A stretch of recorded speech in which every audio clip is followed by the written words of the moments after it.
Claire Evans, that's me, 26 years old, holding in my hands a master's degree in business administration from Boston University after years of struggling alone with tuition, debt, and endless part-time shifts. Tonight, my parents said they were throwing me a graduation party at their suburban home in Massachusetts. Naively, I thought this would be one of those rare occasions when my efforts would finally be acknowledged, that I would sit in the place of honor, hear words of praise, and see pride in their eyes. But when I stepped into the dining room, the first thing I noticed was not joy, but a strange arrangement. The long table was covered with a white cloth, the chandelier lights glimmered on porcelain plates and crystal glasses my mother usually only brought out for Christmas or Thanksgiving. The setting looked like a grand celebration, but the person at the center of it was not me. At the head of the table, where I should have been seated, was Melissa, my younger sister, just 23, still stumbling through life and often relying on our parents to cover her rent. My parents were beaming, pouring red wine into the elegant glasses, while I, the one who had just finished a grueling academic journey, was placed in a side seat, like a stranger in what was supposed to be my own celebration. A sinking unease spread through me. Tonight was clearly not just about congratulating my achievement, something else was waiting to be revealed. I tried to keep my face composed, lifting a glass of water to my lips while laughter and chatter filled the room. The cool sip sliding down my throat did little to ease the heat rising in my chest. My father set his wine glass on the table, his face glowing as if he were about to announce great news. He looked around slowly, then lowered his voice just enough for everyone to hear clearly. "Next week, Melissa will be moving in with you, Claire, into that spacious house of yours. Just until she gets more settled." The words fell gently, as though it were the most reasonable, natural thing in the world, but inside me they struck like thunder. I froze, my fingers still resting on the glass, sweat breaking out across my palms. My eyes darted around the table, waiting for someone to say it was a joke, that they were only teasing. But instead of surprise, I saw beaming smiles, nods of approval, and even congratulations for this new plan from familiar faces.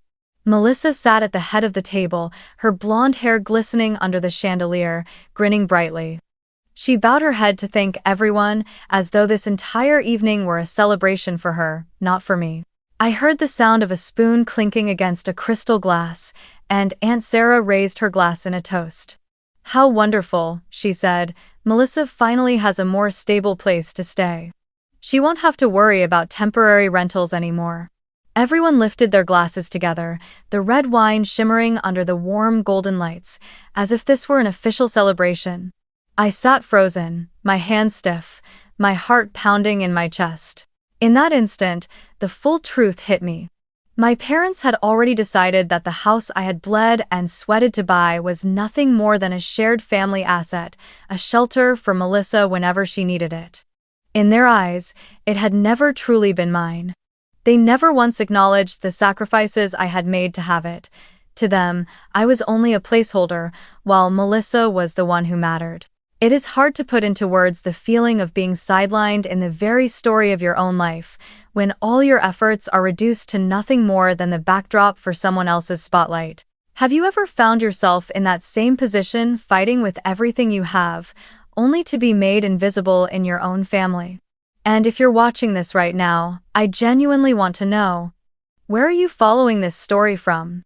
I sat there, surrounded by laughter, a slow-burning anger rising inside me, though outwardly I forced a stiff smile and took another sip of water to hide the trembling in my hands. It felt as if I had become a mere spectator in a play directed by my own family, where my role was nothing more than a supporting character, while the lead had already been cast as Melissa. Tonight, at my so-called graduation party, I was once again pushed to the margins, watching as my parents openly turned my achievement into a pedestal for my sister. And in that very moment, I knew this was only the beginning of a confrontation I had spent my whole life avoiding but could no longer run from. Amid the clinking of glasses and the hollow chorus of false congratulations echoing through the room, I sat there, forcing myself to swallow the bitterness caught in my throat. The more I thought about it, the more I realized I should have seen this coming. The signs had been there days ago. I had just been too buried in my thesis, my job, and the fleeting joy of finally shaping my own life after graduation to notice. 3 days earlier, when I walked from the kitchen into the garage to grab some tools to fix a light, I stumbled over a few clear plastic bins stacked against the wall. On the lids were strips of white tape, with Melissa's familiar handwriting scrawled across. Melissa's clothes, winter, and Melissa's books. I remember pausing for a few seconds, wondering why my sister's belongings were here, in my garage, instead of her rented apartment in Cambridge. When I texted Melissa about it, she laughed it off and replied curtly, "Just temporary, sis. I haven't sorted out my place yet." At the time, I wanted to believe her. I told myself maybe she was just storing things for a few days. But deep down, a quiet sense of unease had already begun to stir. And then there was that phone call I overheard at my mother's house a week ago. I remember it vividly. That afternoon, I had gone back to grab some old documents from my study. As I started down the staircase, I caught my mother's voice drifting from the kitchen, low and excited, as though she were discussing something wonderful. "Claire must get so lonely rattling around in that big house all by herself, Sarah. If Melissa moved in, it would make so much sense. She'd have company, and we wouldn't have to worry so much." I froze on the stairs, my heart hammering. For a split second, I nearly stormed in and confronted her, but then I stopped, convincing myself I must have misheard, that maybe they were just idly chatting. But clearly, they weren't. And now, with everything declared so ceremoniously at the dinner table, I knew with certainty that what I'd overheard that day was not casual talk at all. It was part of a plan, quietly crafted and already set in motion. I glanced around the table and caught the cheerful eyes of the relatives, my father's approving nod, my mother's satisfied smile, and the gleeful excitement in Melissa's every gesture. A chill ran through me. They all knew, they all agreed, they had all been part of a script written in advance, and I, the rightful owner of the house, was the only one left out. The cruel irony was that I, the only person with the authority to decide, had become the very last to know. Betrayal seeped into every fiber of my body, like an invisible blade driven into my chest, forcing me to realize that in this family, the truth had never once belonged to me. I set my glass of water down, hearing the faint clink of ice against glass. My hands trembled so much it was impossible to hide, but my gaze was steady, cold, and resolute, like a sheet of ice covering the storm of anger raging within. Melissa leaned closer, her lips curving into that sweet smile I knew too well, a smile that had never once been innocent. "You'll be happy," she murmured with quiet confidence. "With me around, you won't be so lonely. It'll be just like when we were kids again." I heard every word, but they pierced me like needles pressing into an old wound. I didn't answer. I just sat there, forcing my breath to remain steady, as memories came flooding back in waves. I remembered so clearly that favoritism had not started when we grew up, it had been there since we were children. Back in elementary school, whenever the two of us made a mistake, I was always the one punished harshly, while Melissa was brushed off with a simple, "She's still young, don't be too hard on her." I could still recall the evening I brought home a bad grade on a math test. My father's brows furrowed, and he made me sit at my desk until late into the night, redoing the entire workbook. But just a few years later, when Melissa brought home the same result, my mother stroked her hair and said softly, "She has an artistic gift. Don't force her into numbers she was never meant for." As I grew a little older, into my teenage years, I once asked my parents for an old guitar so I could learn alongside my friends. They flatly refused, saying instruments were a waste of money and that I should focus on my studies. Yet, just a year later, when Melissa insisted on having a new violin, not only did my parents agree, they bought her the most expensive one in the store, complete with private lessons at home. I had to stand outside her room, listening to the sound of her bow gliding over strings, swallowing back my tears. By high school, I longed to attend a science summer camp with my classmates, but my mother told me bluntly that the cost was too high, that the family couldn't afford it. So I stayed home, working a part-time job, washing dishes at a neighborhood diner all summer. And yet, 2 years later, Melissa was sent to a prestigious music camp in New York, with every expense tuition, lodging, travel fully covered by our parents. I could only stand at the airport, forcing a smile as I waved goodbye, all the while carrying the weight of injustice in my chest, never daring to say a word in protest.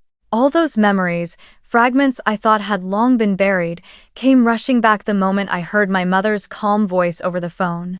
"She's going through a hard time, dear. Family has to help each other." But why was that help always one-sided? Why was it that when I struggled through 2 jobs just to pay for tuition, they told me it was my responsibility, my way of learning to be an adult? And yet for Melissa, every failure was softened into a temporary hardship, every mistake shielded by their money and protection. I sat there, watching my sister beam with delight, and a bitter ache swelled inside me. This entire dinner, this atmosphere of celebration, was nothing less than a clear affirmation of the favoritism that had defined our lives for years. And now, with Melissa so boldly declaring she would move into my home, and my parents nodding in approval as though it were the most natural thing in the world, I finally understood. What they called family was nothing more than a scale that had always tilted to one side, the side of Melissa. I took a deep breath, steadying my voice as I set a manila envelope in the center of the table. The once lively atmosphere froze, every pair of eyes snapping toward me. Slowly, I opened the envelope and pulled out a thick stack of papers, the crisp black ink still carrying the scent of fresh print. "There's something you all should know," I began, my tone calm though inside I was burning. "The house you've all been calling my house actually doesn't belong to me anymore." From my bag, I pulled out the signed contract and laid it flat on the table, turning the pages so my parents could see the bold heading gleaming under the chandelier. Purchase and sale agreement. The dining room fell into a suffocating silence. My father's brows knitted tightly as he leaned forward, squinting at the words on the page as if he couldn't believe what he was seeing. My mother's mouth dropped open, her hand frozen midair with her wine glass. And Melissa, my sister, was just lifting her glass of red wine when her hands began to shake. The stem slipped through her fingers, the glass shattered against the hardwood floor, crimson spilling across the boards like blood, the sour scent rising and overpowering the food. "Last week, I signed the papers to sell this house to a young couple in Cambridge," I said, locking my eyes on every face at the table. "Within the next 30 days, I'll be moved out. This place will have nothing to do with this family anymore." My words landed sharp and final, like the strike of a gavel. Melissa's face drained of all color, her wide eyes filled with shock. My mother turned desperately toward Aunt Sarah, her look pleading for denial, but Sarah only lowered her gaze, saying nothing. And I wasn't finished. I reached into my coat pocket, pulled out my phone, and turned the screen for them to see. On it was a Pinterest board I had stumbled upon the week before, while checking through saved links on my mother's computer. The title blared across the screen: Melissa's New Room. The board was filled with images of beds, curtains, vanity tables, all neatly categorized, each one captioned with precise labels. Melissa's room, Claire's house. I slid the phone slowly past each face at the table, leaving them no room for denial. 7 years, I said, my voice tight but steady with a cold composure. 7 years of saving every cent from part-time jobs, giving up vacations, new clothes, every party with friends, just to buy this house. 7 years of sweat, of exhaustion, of sacrifice. And to all of you, it's nothing more than a temporary place for Melissa. Just another room to decorate. I gave a bitter laugh, sharp and hollow, the kind that cuts into your own chest like salt ground into an open wound. No one spoke. The ticking of the wall clock echoed through the silence like a judgment against their false quiet. In that moment, it was painfully clear they had all taken my effort as something natural, something to be divided and used. And the fact that I dared to disrupt their plan was the one shock they had never anticipated. My father was the first to shatter the heavy stillness.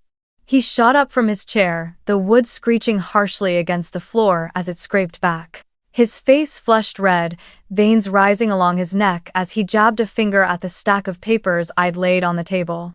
You can cancel that contract right now, he thundered, his voice commanding. In Massachusetts, there's still a cooling-off period. It's not too late. Just call the lawyer, call the broker, and it's done. You're not allowed to make this decision on your own. I stared at him, the realization sinking in that every word wasn't about protecting me, it was about protecting the promise he'd already made to Melissa. My mother rose slowly after him, her face not twisted in anger like his, but softened into pleading. She placed a trembling hand on my shoulder, her voice gentler, but carrying that same familiar undertone of control. Claire, listen to me. We already promised Melissa, you can't let her down. It'll only be for a few months, just until she's stable again. Everything will work out after that. You can't be so selfish, sweetheart. I let out a dry, cutting laugh, the sound making the entire table stiffen. Selfish? I had lived all these years without asking anyone for a thing, while they had bailed Melissa out time and time again, paying her rent and covering her mistakes. They all turned a blind eye to that. And now, when all I wanted was to protect what I had earned with my own hands, suddenly I was the selfish one. I hadn't even opened my mouth when Aunt Sarah, silent since the beginning of dinner, suddenly spoke. Her tone was casual, almost slippery, as though she were reciting a plan long agreed upon. Actually, last week we already moved some of Melissa's things into your house while you were at work. We just wanted to make everything easier, so you wouldn't have to worry about it. Ah. The air around me tilted, my heart pounding so hard it felt ready to burst from my chest. So it was all arranged. Not just my parents, my aunt too. They had discussed it, prepared it, carefully plotted every detail so that Melissa could slip into my home as if it were only natural. And me? I was the legal owner on paper, yet treated like an outsider in my own life. In that moment, the truth cut through me like a cold blade. This wasn't simply a family helping a struggling daughter. This was a quiet scheme, a deliberate imposition, a betrayal wrapped in sweet words. And I knew if I didn't stand up and fight now, if I let them make the decision for me, then for the rest of my life I would remain nothing but a shadow behind Melissa, while the house I bled for would become just another piece of family property that everyone could claim a right to, everyone but me. Melissa suddenly burst into sobs, her cries filling the dining room like a tune I had heard 1,000 times before. She buried her face in her hands, tears streaking down her cheeks, her voice breaking yet loud enough for all to hear. You sold the house just to spite me. You're cruel, Claire. I only wanted a place to stay, to feel safe for once, and you've taken away my last chance. I stared at her, her shoulders shaking with each dramatic sob, and I recognized the act instantly, the same old performance Melissa had always used to win everyone's protection. My father immediately cut in, his furious eyes drilling into me. You really are selfish, Claire. All these years, this family raised you, educated you, made you who you are, and now you turn your back on your own sister? Don't you see how ungrateful you've become? His hand slammed down on the table, the glasses rattling and clinking in protest. My mother shook her head with a heavy sigh, her voice dropping lower, but no less cutting. Claire, I'm genuinely worried about you. You're not thinking straight anymore. These reckless decisions. It's like you're having some kind of psychological issue. You need to rest, reflect on yourself. No one in this family can understand the way you're behaving. I sat there, each accusation stabbing into me like a knife. A part of me wanted to scream, to throw the truth into their faces that the house had stopped being a point of pride long ago and had instead become a bottomless pit draining me dry. I had swallowed hard while paying over $12,000 to repair the roof after the March storm, emptied my emergency fund when the pipes burst, another $8,000 I never saw again, and then, in the summer, the heating system failed, dropping a $5,000 bill on me that nearly broke me completely. I had lived through months of ramen dinners and extra weekend shifts just to keep that house standing. And now, when I finally chose to let it go, they dared to call me ungrateful, selfish. 1,000 rebuttals surged through my head, but in the end I held them back. I knew this family too well. Any explanation I gave would only be twisted into proof of my supposed cruelty. They would never accept the truth, only cling to the narrative they had written. Melissa as the victim and me as the villain. I swallowed the lump in my throat, drew in a deep breath, then lifted my head, my voice so calm it startled even me. I sold the house for my own reasons, and this decision is final. The room sank into a silence so heavy I could hear the second hand of the wall clock ticking, each beat sharp against the stillness. Melissa kept sniffling into the tissue my mother had given her, her sobs echoing as if to wring out the last drops of pity from everyone present. My father sat rigid, his jaw clenched, teeth grinding, his bloodshot eyes locked on me. But this time, that glare no longer made me tremble the way it once had. I sat up straight, meeting each of their eyes in turn, letting them see that I was no longer the same. The old Claire who bowed her head and accepted everything was gone. The dinner ended without toasts, without anyone forcing out empty words about family sticking together. They cleared the table in silence, the only sound the faint clatter of cutlery against porcelain. No one looked me in the eye as they rose from their seats. Even Melissa, at the end, only muttered a weak, "I'm tired," before dragging herself upstairs, her body slumped with defeat. My parents walked away, their shoulders heavy, as if they had just lost a battle they had once been certain they would win. I stood last, pulling my coat from the back of my chair. The table before me was littered with plates of cold, untouched food, and the spilled wine had soaked into the tablecloth, leaving behind a dark red stain that looked almost like blood.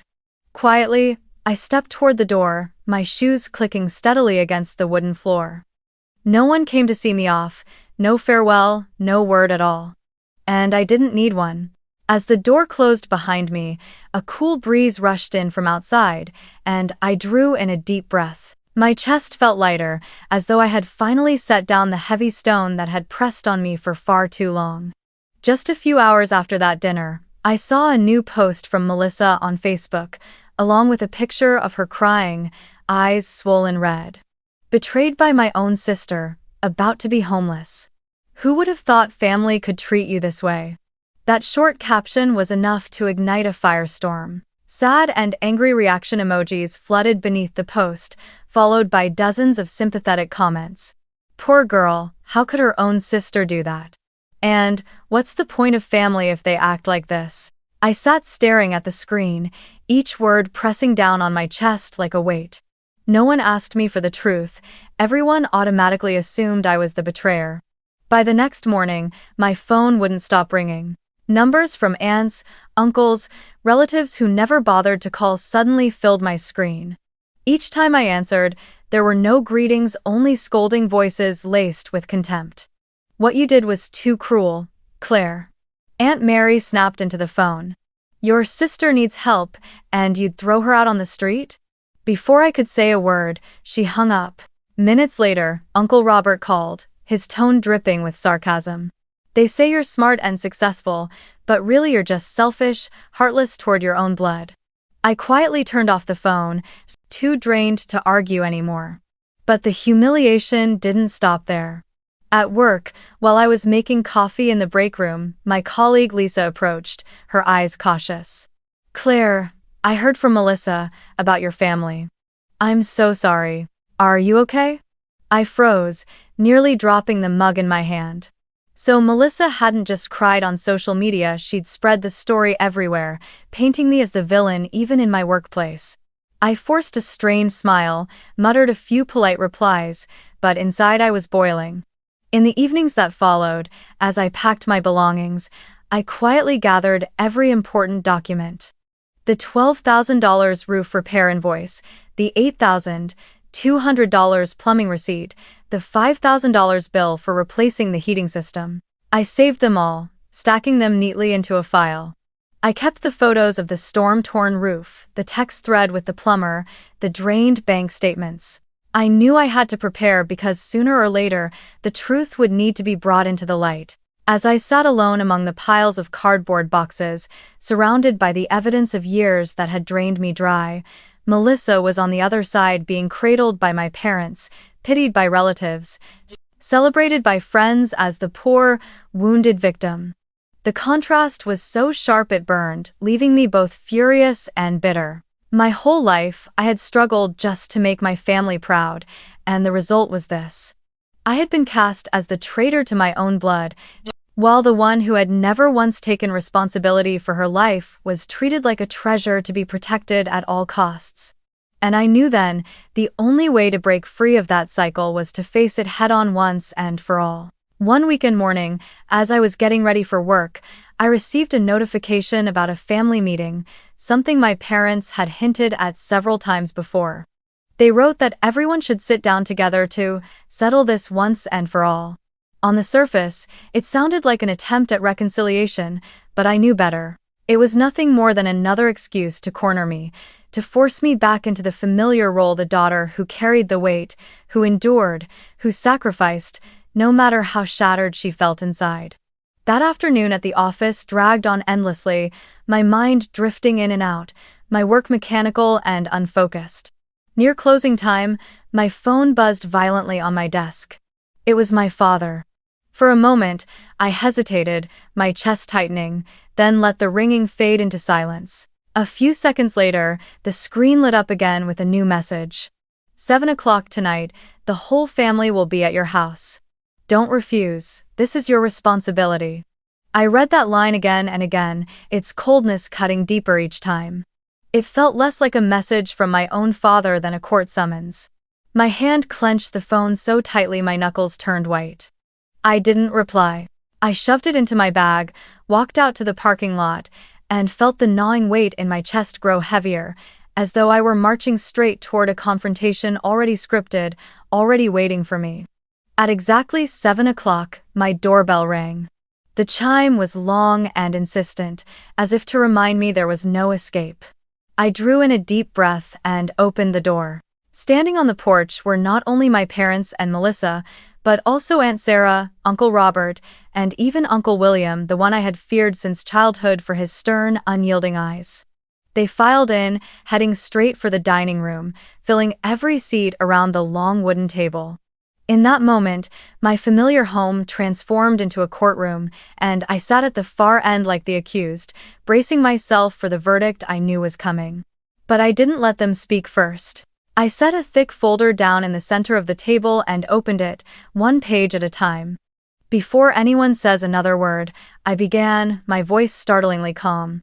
I want the family to see the truth no one ever bothered to ask about. I laid out the first bill, the yellow paper still bearing fresh ink. Roof repair, March $12,000. The storm punched through 3 sections, insurance didn't cover it. I paid every cent. I slid the paper forward so the number was impossible to ignore. Before anyone could react, I pulled out the second document. April, the main water line burst, flooding the basement. $8,200 total for emergency service, excavation, system replacement, and landscaping. I drained my entire emergency fund and borrowed just to cover it. A low murmur rippled around the table. I didn't pause. I held up the third paper. June, the heating system failed, and winter in Massachusetts doesn't forgive, $5,000. By then, I was nearly bankrupt. Finally, I spread out my bank statement, the balance barely a few $100s. I lifted my head, locking eyes with my parents, then sweeping my gaze across every relative. This is the real cost of keeping that house you all assumed Melissa could just move into. And this is why I had to sell it. Not out of spite, not out of selfishness, but simply to survive. A heavy silence settled over the room. This time, no one rushed to scold me. Aunt Sarah sat frozen for a few seconds, then spoke suddenly, her voice low but firm. The truth is, I've seen it for a long time. Claire has never asked anyone for help, she's handled everything on her own. Meanwhile, Melissa, there's always someone cleaning up after her. It isn't fair. I blinked in surprise, not expecting Aunt Sarah, the same one who had helped move Melissa's boxes, would speak in my defense now. Then Dorothy, my mother's longtime friend who had been quiet until now, leaned forward slightly toward me. I know how hard Claire has worked all these years. I also know Melissa's rent, her car, her credit card bills, someone else always covered them. Families want to help their children, yes, but favoritism like this, it isn't right. You need to see that." Her words sliced through the protective wall that had always shielded Melissa. Barbara, my financial advisor, whom I had invited to this meeting, spoke next. She opened her own folder, her tone steady, like she was delivering a lecture. "I've reviewed Claire's finances. If she continued keeping that house, she would be at risk of bankruptcy within a year. Selling was the only responsible choice. And another thing, your constant handouts to Melissa aren't helping her grow. They're deepening her dependency." I watched as my parents' faces drained of color. My father clenched his fists tightly, no longer slamming the table as he had before. My mother stayed quiet, her lips pressed into a thin line. And then, the most unexpected of all, Uncle William, the man I had feared most, turned to Melissa, his eyes sharp and unyielding. "So tell me, Melissa," he said, "what exactly is your current job? All I've heard is you're figuring things out. At this point, what do you actually have to show?" Melissa froze, her face pale as paper, her lips moving but no sound escaping. The entire room waited. No answer came. The atmosphere inside the house had shifted completely. For the first time, I was no longer the one cornered, no longer the one branded as cruel. The eyes that had always judged me with silent condemnation now flickered with unease, doubt cast instead upon Melissa, the daughter who had been coddled beyond reason. My parents said nothing more. They didn't defend her, and they didn't accuse me again. They just sat there, quiet, as though finally forced to confront a truth they had spent years hiding. And I knew then the battle was finally turning. A week after that tense family conference, I heard the familiar knock at my door once more. When I opened it, my parents stood there, faces taut with forced calm, Melissa lingering behind them with eyes still red but filled with a faint, desperate hope. They entered my home as if arriving with some kind of peace offering, sitting down on the sofa in a living room cluttered with boxes from my ongoing move. My father spoke first, his voice softer than usual, measured as though rehearsed for negotiation. "Claire, your mother and I have discussed it. We can find a compromise. You don't have to let Melissa live with you if it makes you uncomfortable. But you could help her with a monthly allowance for rent. Just a few $100s after selling the house, that's nothing for you." My mother nodded quickly, her voice thick with pleading. "You know Melissa isn't stable in her career yet. She needs time. If you could just support her a little, everything would be easier. We don't need more fighting in this family." Her words hung in the silence of the room, sweet but heavy like bait in a trap. I looked directly at my parents, then turned to Melissa. She stayed quiet, her hands twisting nervously in her lap, like a child waiting to be forgiven. I drew a long breath, then slowly shook my head.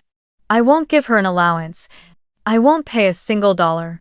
But," I paused, reaching into my bag and pulling out a polished business card, "I can give her an opportunity." I placed the card squarely in front of Melissa. "This is the contact for my company's HR department. Next week, the marketing team is opening an entry-level position. The salary will be enough for you to afford a one-bedroom apartment in Cambridge. I'll speak to HR first so they can schedule an interview for you. But the decision to show up, to work, to actually try, that's yours." The room fell into silence. Melissa stared at the business card, her lips pressed tightly together, clearly unprepared for such an offer. My father furrowed his brow, about to speak, but I quickly opened the second folder I had prepared in advance. Inside were pages filled with numbers and charts, all neatly organized. I slid them across the table toward my parents, my eyes unwavering. "This is a record of every expense you've covered for Melissa over the past 5 years. 3 separate rent payments, each nearly $2,000, car installments totaling almost $12,000. At least 4 credit card bailouts, adding up to more than $10,000. Not to mention countless smaller expenses. Even with rough calculations, it's already over $35,000, and I'm certain the actual figure is far higher." My parents froze, their eyes fixed on the cold numbers staring back at them. My mother opened her mouth to protest, but no words came. My father snorted, making a last attempt. "We only wanted to help her, she's had difficulties." I cut him off, my voice calm but sharp as a blade. "This isn't help, this is indulgence. And it's destroying everything, Melissa and this family. You think you're protecting her, but what you're really doing is keeping her from ever growing up." Melissa sat motionless, her hands trembling, her eyes lost. I saw her glance at the business card again, then quickly look away, tears pooling in her eyes. My parents had no argument left. They remained a few minutes longer in heavy silence before finally rising to leave. No formal goodbyes, no more accusations, just the silence of people who had been forced to confront the truth at last. As they stepped out the door, I caught sight of Melissa slowly reaching for the card, slipping it into her palm as if she didn't want anyone to notice. The door closed behind them, leaving me alone in the cluttered room. But this time, I didn't feel isolated or powerless. I knew the boundary had been drawn, and I would never allow anyone to erase it again. 3 weeks later, I officially moved out of the suburban Massachusetts house, the place that had once been the dream I spent 7 years building, but had also become the burden that dragged me to the bottom. That afternoon, as I handed the keys to the young couple in Cambridge, I stood on the porch watching them embrace, their faces glowing with joy. A bittersweet ache stirred in me, but above all was relief. Driving back into downtown Boston, I arrived at my new apartment, smaller, brighter, more manageable. The living room window opened onto bustling streets where the city lights shimmered at night. My monthly payments were nearly 40% lower than at the old house, and for the first time in years, I could breathe without the fear of bills suffocating me. That very evening, I opened my laptop and signed up for a beginner's photography class at a nearby art center, something I had always dreamed of but never dared to pursue. I bought the camera I had often admired in the shop window, spending money not on crisis or obligation, but on joy. A few months later, when autumn painted Boston streets in gold, my parents invited Melissa and me home for dinner. I stepped into the familiar kitchen with hesitation, bracing myself for the usual tension. But to my surprise, the evening felt different.